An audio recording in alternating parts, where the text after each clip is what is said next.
자, 사극에 많이 나오는 이분, 우리가 굉장히 많이 봤죠. 흔히 우리가 내시라 부르는 이분들에 대해 오늘 알아보겠습니다. 자, 첫 번째, 내시와 환관은 같은 걸까? 자, 먼저 환관. 환관은요, 궁궐의 숙소에 살면서요, 경호원이나 잡일을 하는 사람입니다. 그런데 아까 말한 대로 문제는 궁궐에 산다는 겁니다. 왕이 이게 마음을 못 놓는 거죠. 여자들 많은데 이거 사고 난다 이거죠. 그래서 거세를 시킨 겁니다. 정말 잔인하지 않습니까? 사람의 신체를 자기 불안하다고. 아니, 그렇게 부인도 많고 첩도 많은데 혹시 그 많은 궁궐 여자 중에 자기가 마음에 드는 여자가 있을까 싶어서, 손가락도 아니고 손가락만 자른다고 해도 그 일 안 한다고 할 텐데 무자비합니다. 아무튼 그게 환관입니다. 경호원이나 잡일을 하는 사람. 자, 내시는요, 음식물을 감독하거나 왕의 명을 전달하거나 궁궐 의전, 궁궐 수위 이런 걸 담당했던 내시부의 남자 관원입니다. 그러니까 관직의 이름이에요. 내시는 사람 이름이 아닙니다. 관직. 내시란 말 자체에 거세한다는 것도 없습니다. 그러니 환관과 업무 자체가 다릅니다. 나름 고급 인력, 엘리트 집단입니다. 그래서요, 고려시대에는 거세를 하지 않은 내신들도 많았습니다. 하지만 조선시대에 들어가면서 거세를 한 남자들을 주로 내시로 삼게 되지요. 또 그거죠. 왕이 불편하다 이거죠. 그래서 점차 거세한 남자들이 내시직을 맡게 되었습니다. 그래서 고려 말기부터는 환관들이 내시부를 독점하게 되면서 환관과 내시의 구분이 거의 없어지게 되었죠. 그러니 환관과 내시는 원래는 달랐는데 같아졌다라고 답할 수 있습니다. 두 번째, 왜 굳이 거세까지 시켜가면서 남자를 고용해야 하나요? 그냥 여자가 일을 하면 되지. 자, 이런 거 생각 많이 해보셨죠? 아니, 그게 겁나면 그냥 다 여자를 쓰면 되지. 굳이 그걸 잘라가면서까지 남자를 써야만 했냐?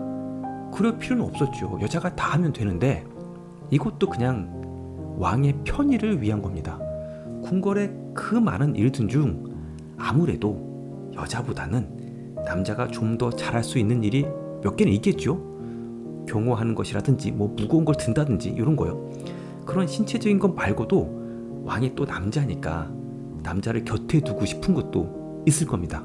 그래서 남자인데 남자 아닌 사람들, 안전한 남자가 필요했을 겁니다. 다분히 편의를 위해서죠. 꼭 남자를 써야 했냐?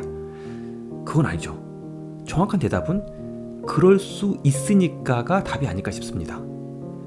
남자 써도 되니까, 자르면 되니까, 그럴 수 있는 사람들이니까 아마 그렇게 썼던 게 아닐까 싶습니다. 자, 그리고 세 번째, 내시도 결혼을 하나요? 성관계는 가능하냐? 자, 없는데 결혼을 했겠어? 라고 생각하지만 아닙니다. 결혼을 했습니다. 평민하고만 한 게 아니고요, 사대부의 규수들하고도 했습니다. 내시가 아무래도 왕과 가깝고 또 그 말은 권력과도 가깝기 때문에 그들을 통해 뭔가를 얻을 수 있다는 생각이 있었습니다. 그리고요, 더욱 놀라운 것은 아이도 가질 수 있었습니다. 그게 가능하냐? 불가능하죠. 자연적으로는 안 되고 입양을 합니다. 그게 없다고 해서요, 사랑은 안 하고 싶고 가정을 이루고 싶지 않은 것은 아닙니다. 그럼 결혼도 했겠다. 그럼 성관계도 했을까? 의견이 분분합니다. 이게 무슨 고함만 없지 음경이 있기 때문에 가능했을 것이라 이런 것도 있고요. 야, 무슨 이게 발기가 안 되는데 그렇게는 안 되고 도구를 쓰지 않았느냐라는 의견도 있습니다.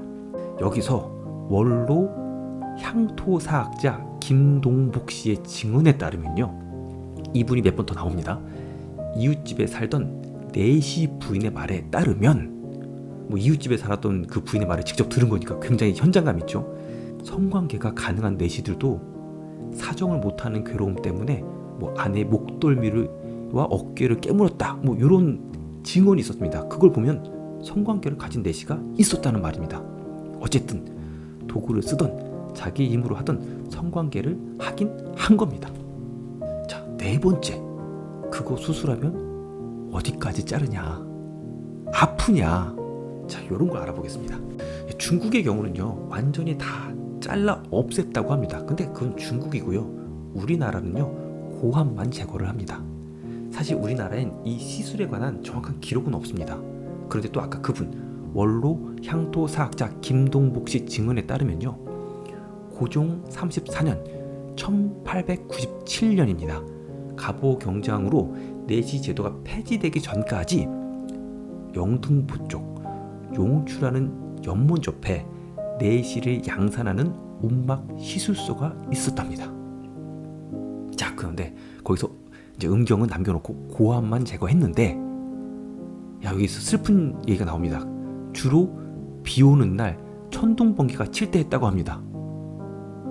왜 그랬을 것 같습니까? 왜 비 오는 날 했겠습니까? 뭐 어떤 주술적인 그게 아니에요.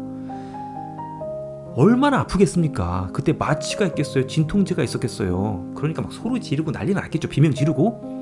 그 소리가 새나가지 않게 하려고 그런 날 수술을 한 겁니다. 그리고요, 그 수술로 많이 죽었답니다.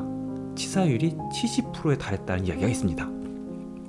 자, 5번째. 그게 없는데, 잘렸는데 그럼 일찍 죽나요? 자, 요거는요, 왠지 이제 정신 건강에도 안 좋고 수명도 짧을 것 같지 않습니까? 그런데요, 의외로 기록에 보면 비교적 장수했습니다. 타의에 의해서긴 하지만, 강제로 잘렸긴 했지만 금욕적인 생활을 해서 그런지 조선시대 임금의 경우에요, 임금이니까 좀 잘 먹고 편하게 지냈을 거잖아요. 스트레스가 있긴 했겠지만 그런 왕이 평균 수명이 47세였습니다. 그리고 양반의 평균 수명이 좀 더 높은 50세 초반. 그렇다면 내시들은 평균 수명이 얼마였을까요? 무려 70세였다고 합니다. 금욕이 좋은 건지 남성 호르몬이 나쁜 건지 알 수 없으나 일단 장수는 하셨습니다. 6번째, 월급을 많이 받았을까? 월급이라도 많이 받아야지 이거 어디 하겠습니까? 많이 받아야 할 것 같은데 정말 많이 받았을까요? 자, 그 기록을 실록에서는 찾기 힘들고요. 자료가 하나 있는데요. 1925년 순종 당시에 한 일관지에 있던 자료입니다. 거기에 궁녀들의 월급이 있었는데요. 자, 그 궁녀들의 월급이 얼마나 됐느냐? 지밀상궁, 왕과 가장 가까운 부서죠. 최소 50원에서 최대 196원을 받았답니다. 그리고 이제 그 지밀상궁 말고 다른 부서는요, 최소 40원에서 최대 80원까지. 그리고 비자들, 무술이들이죠. 그분들이 대부분 18원. 근데 거기 중에서 우두머리는 200원까지 받았다고 합니다. 뭐 그렇게 받았다고 하지만 아무 느낌이 안 오시죠? 이걸 대충 따져보면요, 1925년 1원이 5만원 정도 된다고 합니다. 지금으로 환산하면. 자, 이제 여기서부터죠, 진짜는. 그래서요, 지밀상궁이 그걸 계산해보니까 최소 250만원에서 최고 980만원까지 된다고 합니다. 거기에 이제 세찬, 보너스죠. 그리고 생일, 경비 등을 따로 받았습니다. 그거 막 따지면요, 약 1300만원 정도 된다고 합니다. 많이 받은 사람이요. 여러 곳에서 그 내시에 그 급여가 나와 있지 않은데 많이 나오는 말이 내시와 궁녀가 비슷하게 받았다고 하는데요. 궁녀의 최고 높은 관직은요, 정오품이고요. 내시는 최고 높은 관직이 종이품입니다. 차이가 많이 나요. 아마도 최소한 저것보다는 많이 받았을 것이다 라고 보여집니다. 자, 생각보다는 적진 않죠. 1300만원까지 받은 사람도 있으니까. 그리고 실제로요, 엄청난 부를 쌓은 내시들도 많이 있습니다. 그러니 뭐 양자도 없고 하는 거죠. 거기다가 정년 제도도 없었는데요. 나이가 들어서 이제 더 이상 활동하지 못하게 되면 이제 내시도 벌 밖으로 나가야 되는데, 요건 기록에 확실하게 있습니다. 퇴직을 하게 되면 국가에서 매달 쌀 12말 정도의 노후연금을 줬고요. 여생을 보낼 집을 따로 마련해 주었기 때문에 노후 보장은 충분했다고 합니다. 그러니까 대우는 나쁘지 않았던 것 같습니다. 그러니까 그런 어마어마한 고통 그리고 막 위험을 다 무릅쓰고도 하겠다는 사람이 많았던 거죠. 자, 오늘 내시에 관한 이야기를 한번 알아봤습니다.